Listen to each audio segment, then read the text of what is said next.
Right, then welcome everyone to today's executive roundtable for the learning and development community. Today's topic will be around the creation of a culture of learning, which is basically the foundation for your organizational growth. And just because we have some new people on here, so for everyone, welcome to the community as well. I will quickly give an overview of what to expect from today's call and what this event basically is about that you're joining for the first time here. So we host these L&D Executive Roundtables as regular networking events for the L&D community. And naturally, of course, the attendees are usually high-level learning and development professionals, but sometimes also trainers, coaches, L&D service providers, for corporate coaching and training as well. And depending on the topic, it can also be C-level executives sometimes. And the reason we're hosting these is really to foster an exchange between or among the community of learning and development, exchange of ideas, best practices, and really create an international networking opportunity. So everyone on here also feel free to use the chat, exchange LinkedIn profiles, ask questions, things like that. That's really the purpose of this call. And to give you a structure of what to expect from today as well, so we always build these events around a specific focus topic where we will hear a keynote speech for. So I will also shortly introduce today's speaker to everyone. And after the presentation, we will open this event up really for everyone on here to join, I guess, a more interactive session to introduce themselves, exchange their experience on the topic or ask questions, and really make it a bit of a more open round and discussion for everyone here. And then on the next slide, Chris, who's the owner of Blue Elephant Solutions, today's host, will give a very quick introduction as well about who we are as today's host. Yeah, thank you, Max. I think you can click through all the things already. Yeah, so actually our background, or my background, is I was also working for Siemens as head of sales education for quite a long time, responsible for Southeast Asia, including everything from ASEAN, India, Japan, China. And I was always looking for an opportunity to connect with some other learning and development experts from other companies to share what are they working on, what are their strategies, to just grow and not only look into some reports and books, but really get the hands on with some other people. And out of that, leaving Siemens, I actually started the company Blue Elephant Solutions, which is focusing on gamification and AI enablement in learning and development. So we build for either as standard products, but also custom development solutions for universities and for other businesses, learning management tools that, in the last years, very much focus on AI-enabled features. Like we have an AI coach where you can have a virtual conversation and practice conversation skills like selling skills. We have an AI assistant where you can store company-specific information and retrieve them via chat. Interesting, for example, for service people, and many of those kinds of activities. But the main purpose for today is actually not to promote the company, but to promote the experts in the company, in your companies, and to share some ideas. And yeah, with that, Max, I would hand back over to you. Yeah, fantastic. Thank you very much. Then at this point, it's my pleasure to introduce today's speaker to everyone. Very happy to announce that today we're joined by Mansi Dawar. Thanks again, Mansi, for taking the time. I really, really appreciate it. So Mansi is a learning and development manager at JPEL South Asia, which is a humanitarian research organization. So really, really interesting. And she comes with a master's degree in human resources and marketing, and holds several certificates related to training and learning and development.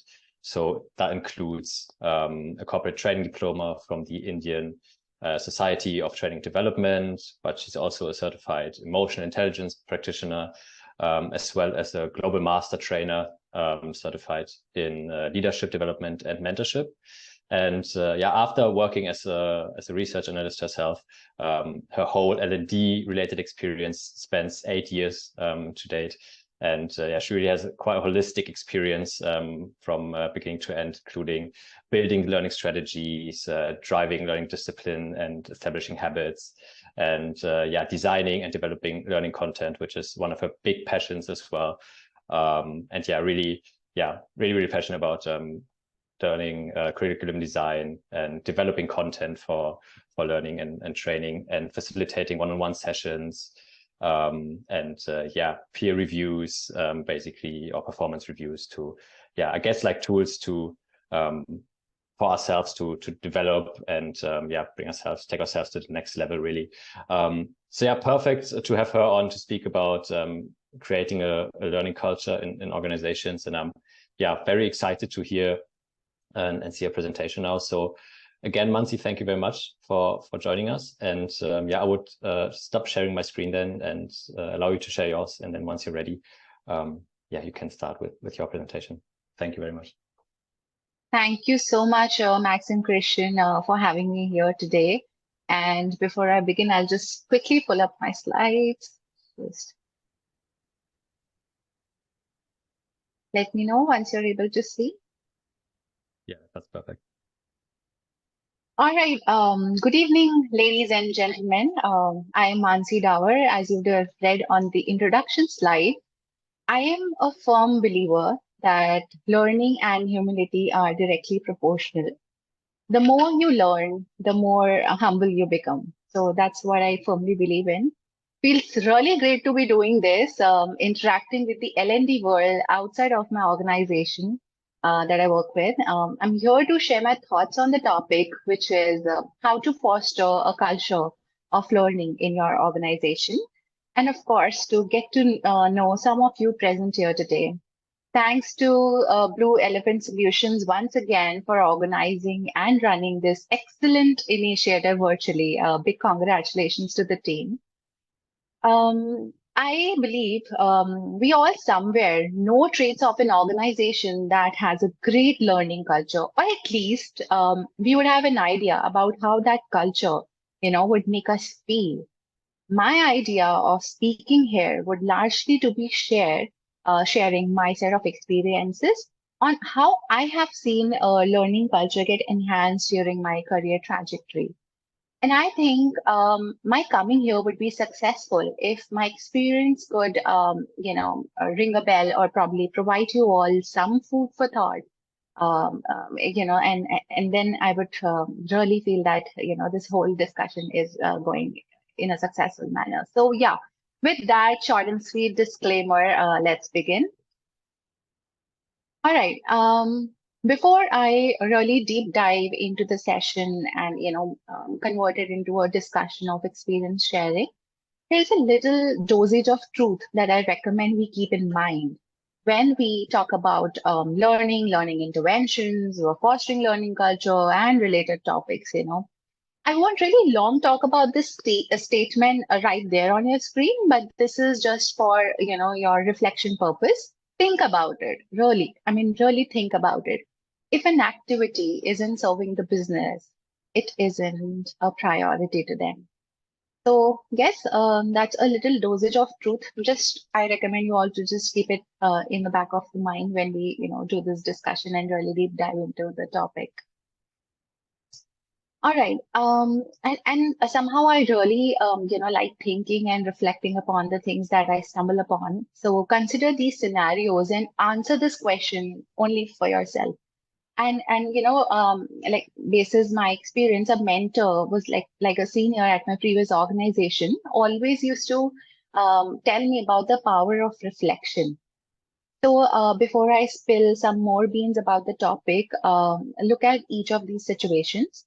Try stepping into each one of them for close to about approximately 10 seconds, and answer it to yourself. To yourself, what could be that one common trait of those people who would have made it through under these situations? I'm pausing here for 10 quick seconds for all the listeners to reflect, and then we will move on. So think through and just answer it to yourself. What kind of people would have made it through under below situations? And there are 3 situations right there on your screen. Do reflect.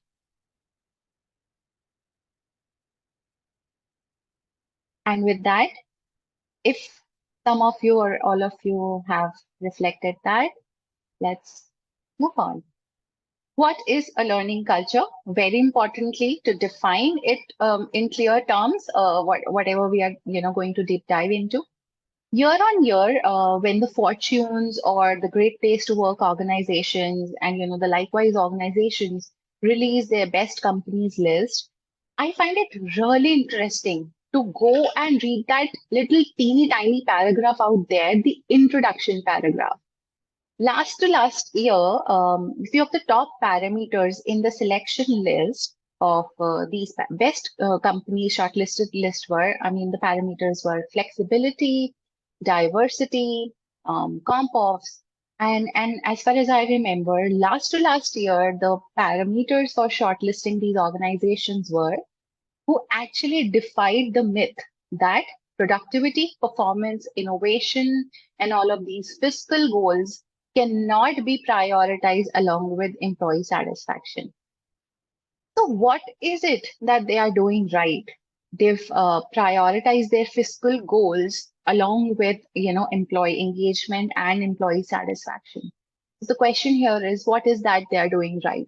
Think about those organizations that you've always wanted to work with, in case you're already not. And even for entrepreneurs who are listening to us, even if you wanted to build an organization like that, where employees, always remain engaged, or at least most of the times. So think about what is it that they are doing right. While there could be several, things, if we stumble upon, they could be doing right, their learning culture, for that matter, definitely stands out. So what is this learning culture exactly? In an attempt to not Google and ChatGPT the definition, Max and Christian, when I was making this slide, I really wanted to pen down my experiences and think about those times which actually made me feel or probably think, when was I part of a learning culture? So that little thought and that little definition made me draft this definition for you all. So in my experience, learning culture it is a culture supporting employee engagement and change through extensive knowledge sharing, critical thinking, and collaboration, resulting in goal-oriented actions. So if you're trying to make an impact, do remember the result is goal-oriented action. So the impact that I'm talking about is, just to reiterate, is through transformation, knowledge addition, knowledge dissemination, and of course, matching actions. We cannot really say we've gone there or achieved if there are no, matching actions to that. So that's what a little message is. And just to give you a very layman example, no one wants to pay a price to just buy sweet cupcake ingredients here, right? Till the time we are not really empowered enough to transform those little ingredients into baking a variety of cupcakes and also to disseminate that knowledge with others. So that's that kind of an ecosystem actually really means a learning culture in that sense, from my experience at least. And in the beginning of this session, I was highlighting that how I wanted to actually discuss it with the fellow, learning fraternity people or HR people present over here. My idea is always to focus on why we are doing something. More than a how-to guide, it is also important, simultaneously to understand our whys. So for that, here it is, spending some time on understanding why learning culture, why fostering it is important. We've gone through and made an attempt to actually define the learning culture for us. So talking about it, growing it, sustaining it is equally important. You see, employees today just don't seek a career. Okay, they see full-fledged um, job opportunities, in satisfaction, of course, their matching pay grades, safety, support during various stages. So career is not like a job to them now. It means end-to-end and inclusion of all these things. And especially for people, managers present today in this session or people from the HR fraternity, it is very important for all of us to make our employees aware of how their conduct in alignment with the learning culture is making a difference. Paving focus again to the HR fraternity present over here, a question again. You know who's quickest to leave, switch job these days? It is the Gen Zs and the millennials. Then why not focus on that one single thing that will that is a delight factor for them, that will make them happy, or probably make them grow in their areas of interest, or probably make them productive. So if you look at this entire journey of an employee in the organization, right from recruiting to onboarding to performance to development system, everything, the entire life cycle, and link these with the learning culture, you will see the better the culture, the more top talent pool in the market gets attracted. Let's take an example to really understand the crux of the matter that I'm talking about. If you take onboarding as an example, this is that opportunity when organization really gets to set the tone of how the internal dynamics interplay, how the organization supports the employee during their professional journey. So this is that very opportunity for them to emphasize how their learning culture stands as a differentiator. Even if you've spent some time, let's say your onboarding is done, you've spent some time in the organization, and it's really time for you to grow, step up that ladder, and think about your succession. The employees who consistently move in line with learning, disseminate it, very important, share knowledge, collaborate, and demonstrate exceptional potential when it comes to achieving goals. We know hypos, right? So they are more likely to be considered for advancement opportunities. So all in all, the idea behind, displaying this talent management cycle for you is, here's how the culture interplays and contributes at almost every stage of the employee life cycle. And hence, there is no room for doubt that fostering it is really important. Like, I am fully convinced that fostering learning culture is really important, specifically if it's giving us that kind of support at every step in the talent management cycle. So that is really important for you to understand why fostering it is important. And for all the engineers present here, I feel somehow engineers can explain anything in this entire world. So perspective for engineers here, or for those who love aeroplanes or they like the subject of aeronautics, imagine learning culture is like the gyroscope of an organization. The gyroscope keeps, or probably it's pronounced gyroscope, keeps the plane on the artificial horizon. All right. So the purpose of gyroscope is to keep the plane, aligned to the artificial horizon. The plane may go up, may go down, or probably may go left and right, depending upon, how the pilot is navigating it, but always knows where the horizon is. So it doesn't matter whether you are in darkness, there's lightning, there's a lot of clouds. If the right technology of gyroscope is present, the pilot will always know where the horizon is. So giving that perspective now, imagine an organization without its gyroscope or the learning culture. Whoosh, they could either hit the rock bottom or may just go straight up. So that's why it is really important to be clear of your why learning culture is, getting so much importance out there. And it's really not about the individuals. It's about how they collaborate with each other, use that shared knowledge I mentioned in the beginning also, how they disseminate that knowledge, and then use those shared experiences to perform goal-oriented actions. The actions obviously need to be aligned with the business goals, and guess, repeat the process with more and more added experiences. So that's a little about, experimenting, how I wanted to show you the importance of learning culture in navigating organization and making it sustainable over time. Now, I just felt the need to talk a bit more about it, that if the organizations have amazing set of courses, they know, okay, these are the top skills in the market, I need to study that, or probably I need to upskill on that. Then what is it that, according to research, and this is, by the way, a report by Mind Tools for Business Research, where through the data they've collected from 912 L&D leaders in 2023 across 19 different industries. It shows how top performing L&D teams build connections between their activities, to strengthen their impact, and how they align their activities to the business, basically the core of everything that they do. So what they've essentially done here is categorize the organization based on impact of their L&D efforts and initiatives, right from stage one, which is like surface only stage, which stands at 51% of the entire L&D teams surveyed, to only close to about 11% of L&D teams surveyed, which actually practice proactive talent and performance strategy.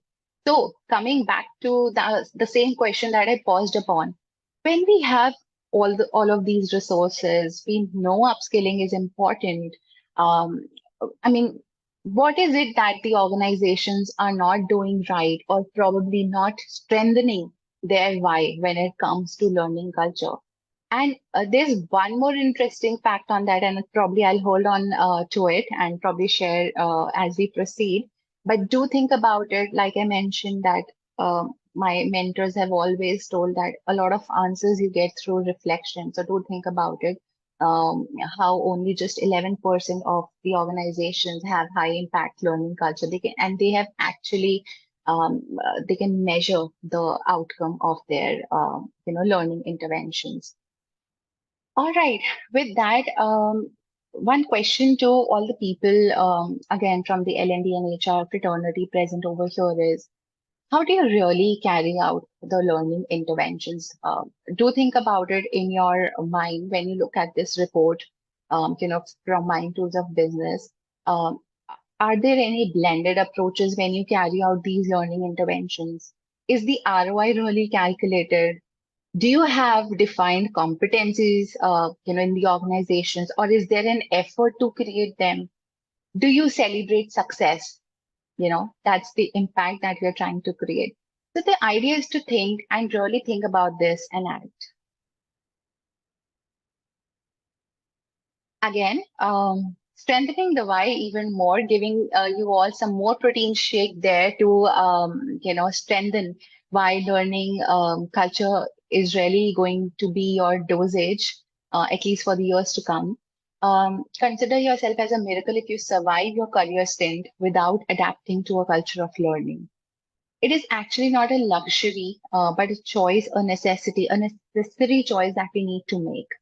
High potential employees, according to Harvard Business Review, are 91% more valuable than others. And it also stated that a star performer in the team brings about a 5 to 15% boost in the effectiveness of other team members. I mean, who wouldn't want that? So that's the kind of impact, if we understand what really the learning culture is, that's the impact you will really feel in your organization.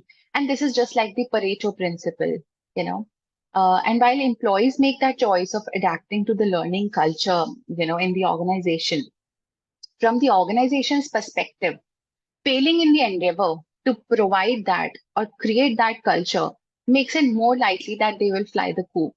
So it's again, it's an interplay between both the parties. And with that thought, I will move on. Now that we've understood and really strengthened our why, and we've also understood that how it really in times of unknown circumstances, or in the aeronautics example I've given, like a gyroscope example, it just keeps you aligned no matter what the situation is. Let's understand what really works well to promote the learning culture. Here's a list of the Fantastic Five. As I've stated in the beginning of this forum, that I will more be sharing about my set of experiences and some thought-provoking facts. There's no set boundaries within which a learning culture operates. But yes, these were 5 shortlisted elements that are key to building that culture. Ironically, number 5 in numerology represents curiosity and change. Well, these words we've also witnessed in the definition of a learning culture. Even the elements of life, for that matter, come in 5 forms. They are also called as Panch Mahabhutas. Pancha meaning 5, Maha meaning big, Bhuta meaning elements. So let's understand what are these fantastic 5. Knowledge sharing is promoted. So that's the one of the coolest element in the learning culture. Curiosity is encouraged. Failure is embraced as a learning opportunity. Learning is integrated into everyday work, and there's open communication.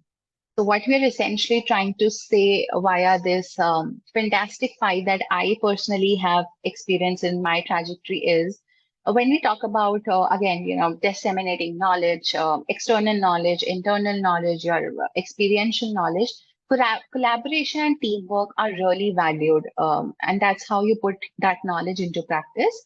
So if you are around an organization that really encourages you to collaborate, do the teamwork, and the individuals are encouraged to, contribute their insights, welcome, you are in the right place. Now, talking about curiosity, employees are encouraged to be inquisitive, to ask questions, explore new ideas, and seek out newer opportunities. So that's more about, a little definition about curiosity. Failure, we all know examples of Apple, Walt Disney, and so many other, organizations. They have actually came out with amazing products as a matter of failure. So mistakes and failures are viewed as opportunities for growth and improvement rather than sources of shame or blame. Employees are encouraged to take risks, experiment, and learn from setbacks. I don't really remember who gave that quote, but I read this quote somewhere that success is a very lousy teacher.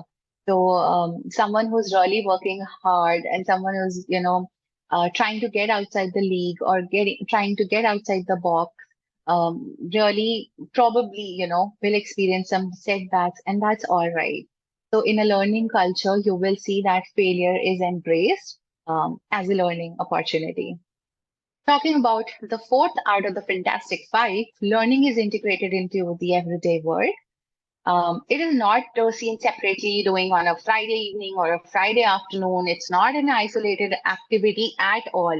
Again, basis my experience, it is really integrated into the day-to-day work of an organization.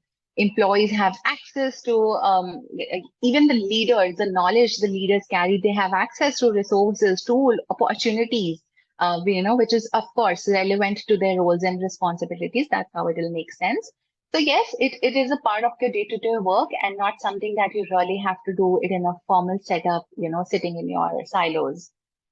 And the last and the 5th one from the Fantastic 5 listed for you all, open communication.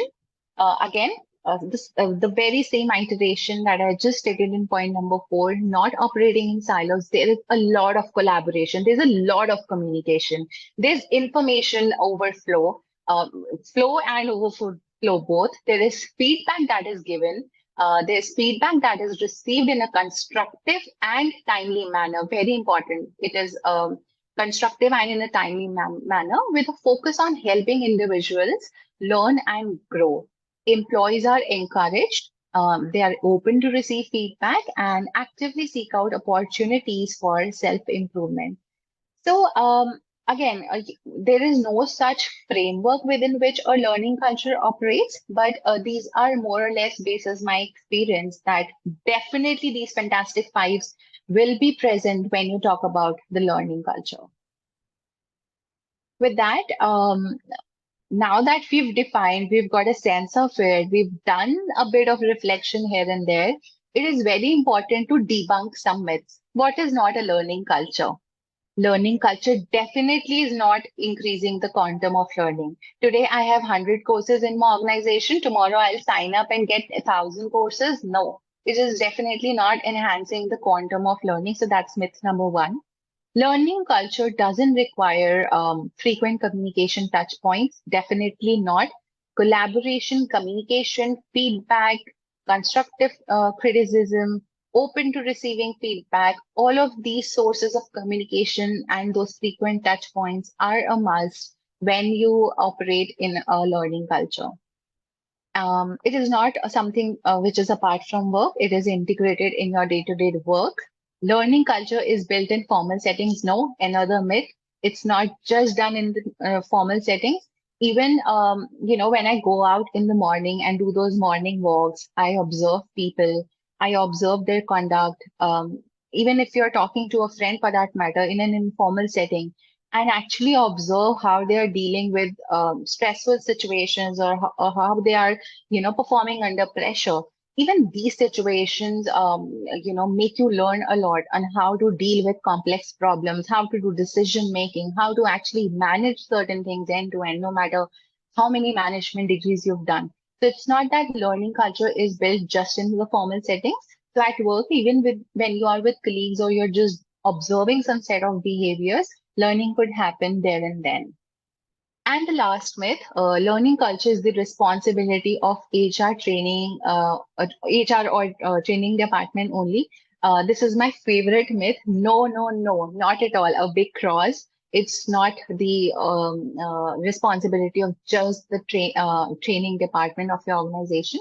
The onus lies on us. I mean, obviously, it's a known fact, but it's really important for people to understand who are really trying to work that out in the organization, that it's really not the sole responsibility of the HR team only.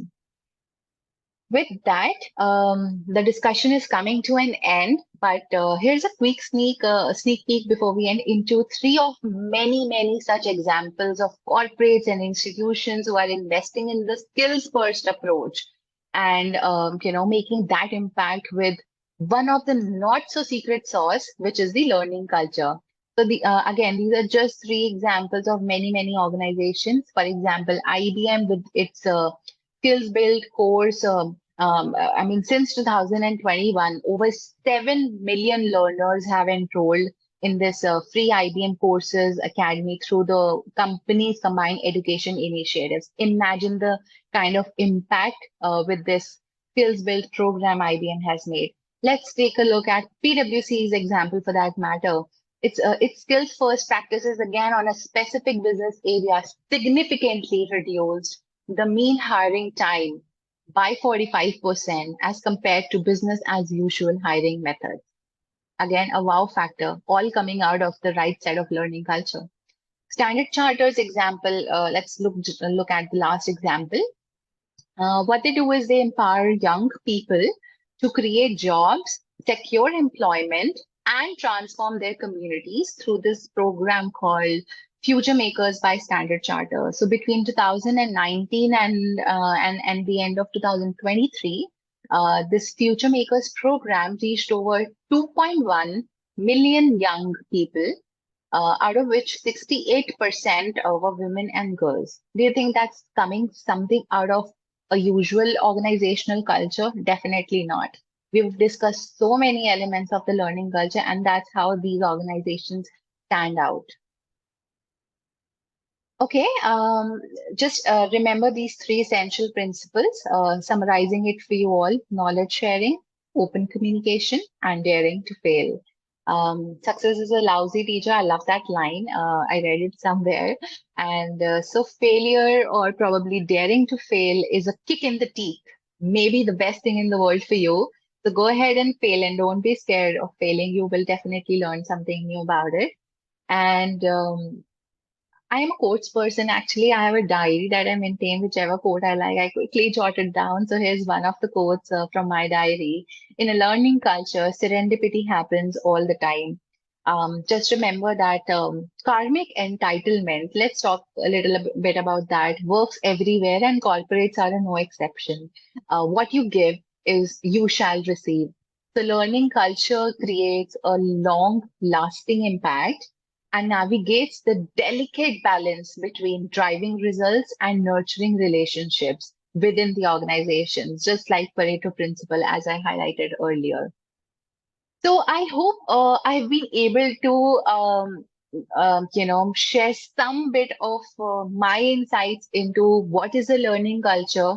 Why do we need to actually focus on learning culture? Some really interesting facts out there in World Economic Forum reports, Harvard Business Reviews, reports built out by Forbes, and great places to work. So I just wanted to present these facts that really organizations are out there are doing that fantastic work when it comes to learning culture. And I hope I've given a sense that how it will really, make corporates really excel or stand out because what you give is what you get. So that's how I'd like to close this discussion. And yeah, if you wish to discuss and just like me, share your set of experiences with me and have a discussion with me, let's connect offline. Here's my LinkedIn. You can search me by my name, his Gmail ID, and my cell phone. Happy to network and share thoughts with each other. Over to you, Max. Thank you so much, Mansi. Yeah, really nice presentation. Liked the interactivity of it and the examples, and the last slide's a perfect segue, I think, to where we're going to go now. I'll just quickly reshare my screen as well. Sure. Bear with me for a second. There we are. Yeah, because now I'd like to open up this the session really for everyone who's on here. We, I think, have about 20 minutes left, actually, so that works out quite well. I think a few people had to drop off, but we still have a few people on. So first of all, maybe before we go to the complete interactive session, does anyone have any immediate questions for Mansi, maybe?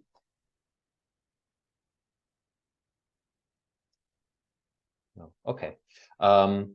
Then Chris laughing. What I would suggest is, yeah, for everyone maybe to, yeah, quickly introduce themselves, where they're from as well, and what they're currently working on, maybe, and then share their view, for example, on maybe how culture of learning is being implemented in their organization, or what their takeaway is, or if they have any questions. Really feel free to, yeah, to interact here. Can make a use of this smaller round now. I have a raised hand, Indira, so maybe yeah, we'll just start with Indira then. Hi, everyone. At the outset, I would like to thank Blue Elephant Solution, for giving me the opportunity to join the discussion.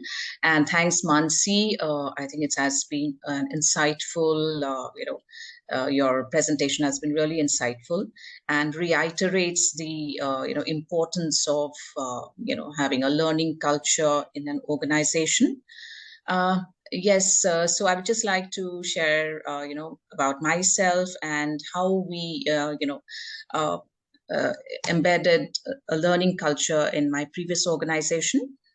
So I'm Indira Barua Chaudhary, and currently I am consulting on a different, field altogether on thought leadership. But I have been a learning and development professional for more than 13 years. Some, of course, some experience into risk management as well as part of job rotation in my organization. I was with the BFSI. I was with an organization, Canada HSBC Life Insurance. And I have been a founder member of the life insurance venture, which was established by HSBC with Canada Bank. And so we had to, I was a part of the foundation training team, I would say. So it was, mammoth task for us because, our partner banks were Canada and erstwhile, uh, uh, Oriental Bank of Commerce, which is now PNB. So Punjab National Bank has taken over OBC Bank. So training more than 10,000 bank employees was a humongous task for us. And since the bankers are new to life insurance, new to, selling skills, I would say, because banking is a pull product, customers come to the bankers to, seek their services. On the other hand, life insurance is a push wherein you really have to convince the customer, the, stakeholders on creating the awareness for financial protection.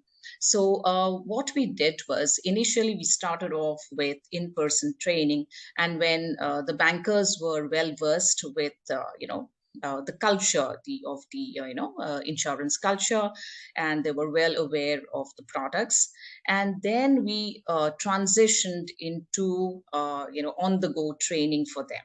So it was a blended approach, and we revamped our digital learning platform. We also encouraged using their mobile learning app.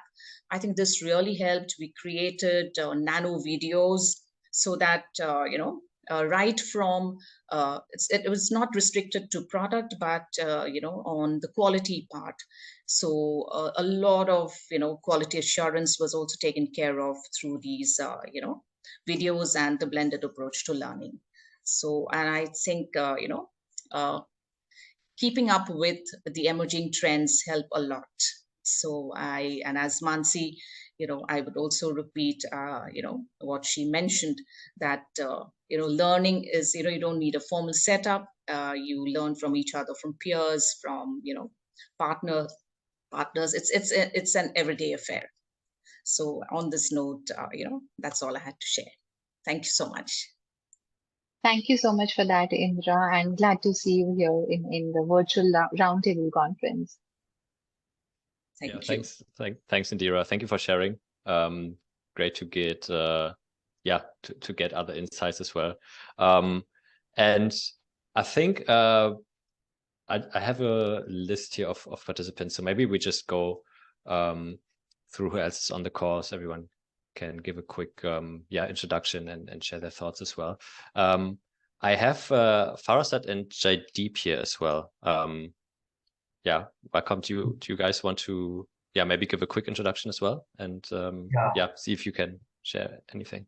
Sure. Hi Max, hi Mansi, hi Christian and Indra. We sincerely thank you all, and especially Mansi, it was a great presentation. Lots of inputs, lots of insights we gathered over here. So my name is Jaideep Malhotra, and along with me is Mr. Farasat Khan. Hi.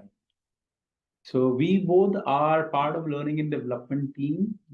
So we are taking care of learning and development trainings and the complete set of project execution. Then on a pan-India level for Agilus Diagnostics. So we are into diagnostic, that is dominantly the healthcare industry we are operating into. So when I talk about our learning and development strategies, so our more focus is upon imparting the training. That is one part. Then the training is imparted, keeping in the mind the aspect that there should be maximum absorption, followed by the adoption of those methodologies, those training aspects on ground. In our business, as we are into healthcare industry, it is very important that we take care of the customer centricity, empathy, and those aspects, these should not only be absorbed, but they should also be practiced on ground. See you later. Yeah, so thank you so much, Mansi. I'm Farasat. So Jay and I are team, and we lead learning and development at Agilus Diagnostics.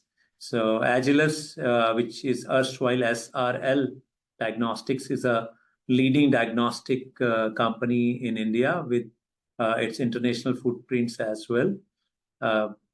So I don't think that we have got the ranks here, so we definitely have designations, but we wear the same hats when we are the custodian of learning across organization. So Mansi, big thanks, great insights, and I really like the way you expressed yourself. So, and even if there wasn't the disclaimer, we would have believed you. So the way it came out, it was like absolutely purely yours. And I see different coffee here, and project is a black coffee. Is that like highly caffeinated, I guess? So yeah, so so we have like so there's a like a very large curriculum here, and we are a diverse organization. So the largest talent pool at our organization is that of doctors and technologists. So a lot of technical stuff, but amidst that, as you said about collaboration and all, so we like ensure that there is a lot of cross pollination of wisdom and knowledge. And as you would be knowing that there are different specialty, there would be a pathologist or a microbiologist or a histopathologist, and sometimes they all have like they are cocoon, they are in their own silos. So we even put our efforts that like they break their silos, and that is like interchange of ideas and all. And as Jaideep mentioned, that we are like focusing very strongly about like building a culture of a genuine customer centricity, which is backed up by the real sense of empathy, care, and understanding about the needs of others. So it's a difficult task. So we can have like beautiful dashboards, like various platform, right from face-to-face to mobile learning. We can collect data, how many people have attended the training, and we can definitely showcase that the great job done by the L&D team. However, our most serious concern is that what change does this bring in the employees, and what we are talking, whether they started practicing that or not. And beyond that, when we say that, we have to walk the talk. So it cannot happen that we are connecting for a session or we are conducting face-to-face session, we talk big, and we are not like that. So as simple as demonstrating compassionate learning, empathetic learning, sometimes it becomes challenge for us, that like at home, whether I am demonstrating that level of listening ability with my own son, whether I am like paying the undivided attention at home when my spouse or my kids are talking to me. So it is like it's a big deal. Like wearing the hat of a trainer or a L&D practitioner is no easy thing when we take this really seriously. And I would echo like what Mansi said, that building or like fostering a learning culture is never the sole responsibility of the learning or L&D or the training team. Like as you said, that the most easily, like the electrons of the outer shell are the Gen Zs and millennials. They leave very quickly, and we are not there to take care of them. It's their like supervisors or whom they are reporting in directly. So how do we like establish that kind of culture across the organization? And that would only be feasible when people understand that, when we are able to influence the leadership to that extent that they start disseminating that thought process and that way of life across down the line. So this is the thought process we carry. And in tips and tricks, like both of us, and one of our colleagues is not present by chance. So like our passion and like doing it from the heart, like being really committed and serious about what we are doing is, I think, best of the tip and tricks. We can gain knowledge, we can master so many things, we can definitely get various certifications, we can learn a lot. But that is the must be, that unless we have that passion and that commitment to bring change in the others and self, of course, it would not be worthwhile. And I always like in various forum, I always like emphasize on that we should not like stop ourselves at like good data points or the beautiful dashboards and excellent feedback, the level 1 feedback, but we should definitely look beyond that, and we should ensure that it's bringing change and we are becoming the custodian of change. So this is bit from my side, our side rather. Really Thank enjoyed you, this. Farasat and Jaideep, for your words. And, audience like you really give me energy to talk with that enthusiasm and zeal. And being a daughter of a doctor myself, I really understand those bit about machines out there. Have been operating some, at least for the physiotherapist ones. Yes, in the healthcare industry, it is really sometimes it gets complicated to understand the learning needs of people.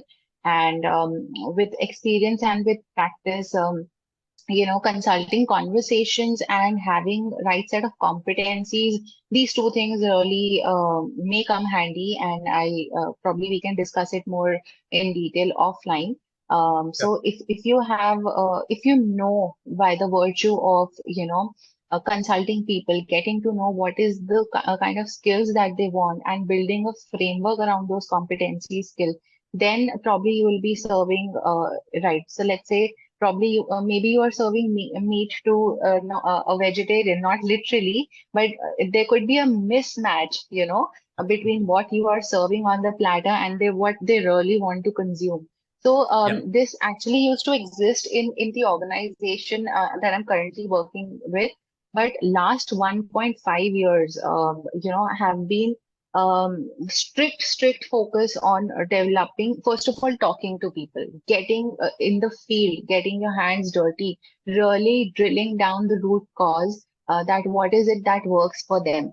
When we know it's the voice of the people, it's the voice of the senior management, it's the voice of the leaders, and we have that data to now support, inception of our learning programs. I think that is step number one to actually hone the direction of your learning skills. And of course, then there are so many methodologies and ROIs that you can show. But again, those are big topics, and we won't like take much of time here. But yeah, just a step number one, my recommendation and suggestion, just in case it interests you.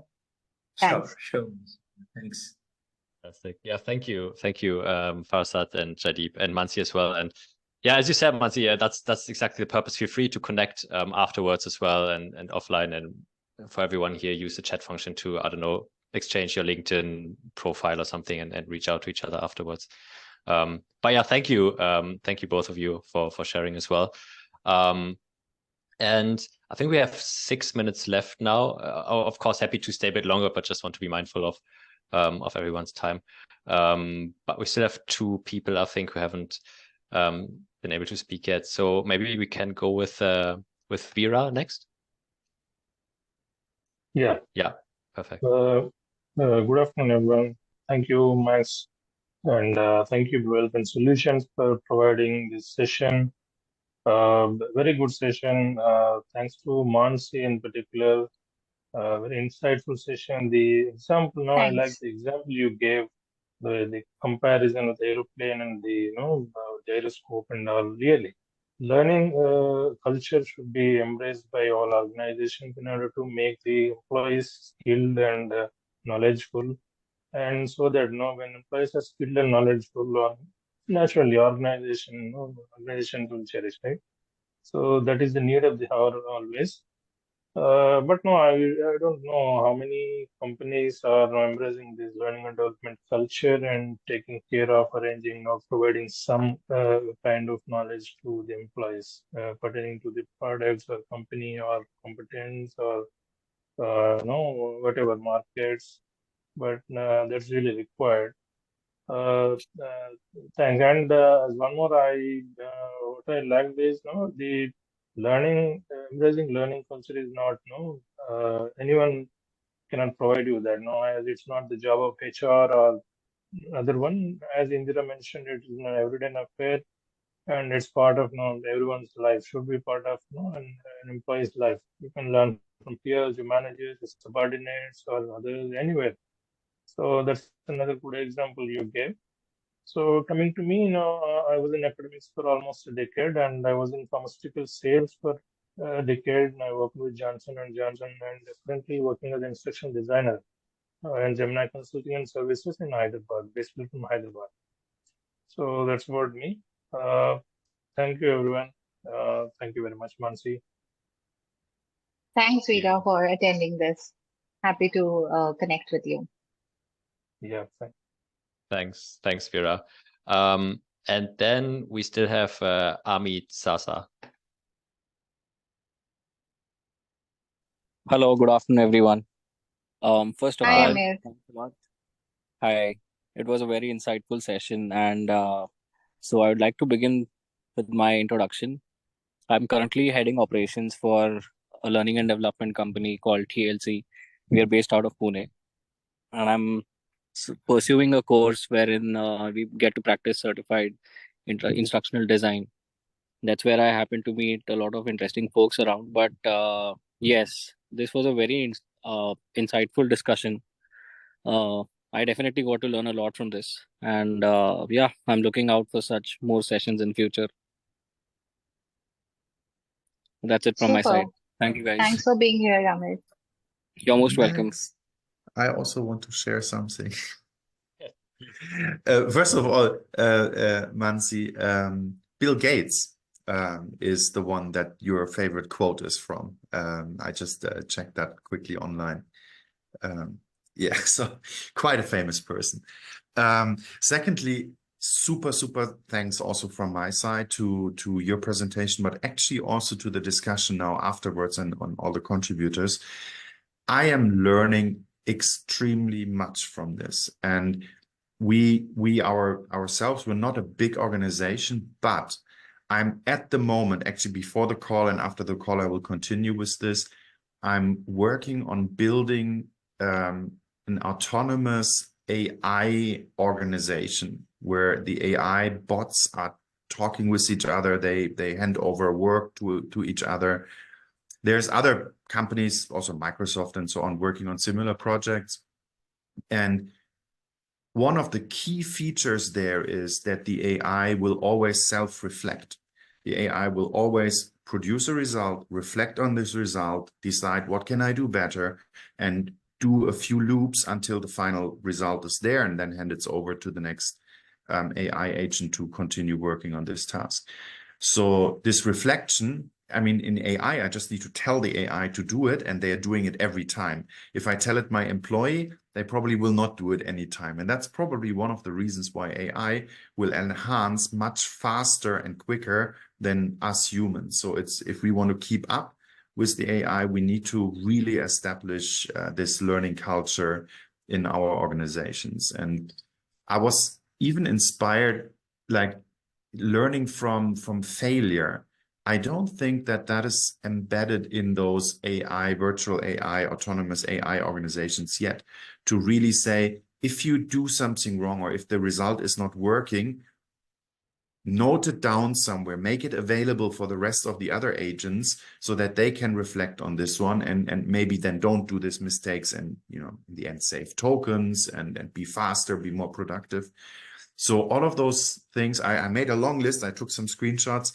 After this call is over, I'm going to get on my prompts and start prompting the agents and trying to improve, because I truly believe the next big step in AI, of course, there will be ChatGPT 5 or whatever version coming, and it will be better than version 4, but it will not be the huge leap. The huge leap comes from interacting agents, sharing information, and this processes that you use those agents in, the self-reflecting. I'm even now thinking about involving a coach, like if an AI coach. So if the AI agent is stuck in a loop and doesn't really make any progress, go to the AI coach, get some coaching. You know, it's weird. We're just rebuilding what we have in reality, but there is probably a very good reason for all those methods and processes that we have in learning.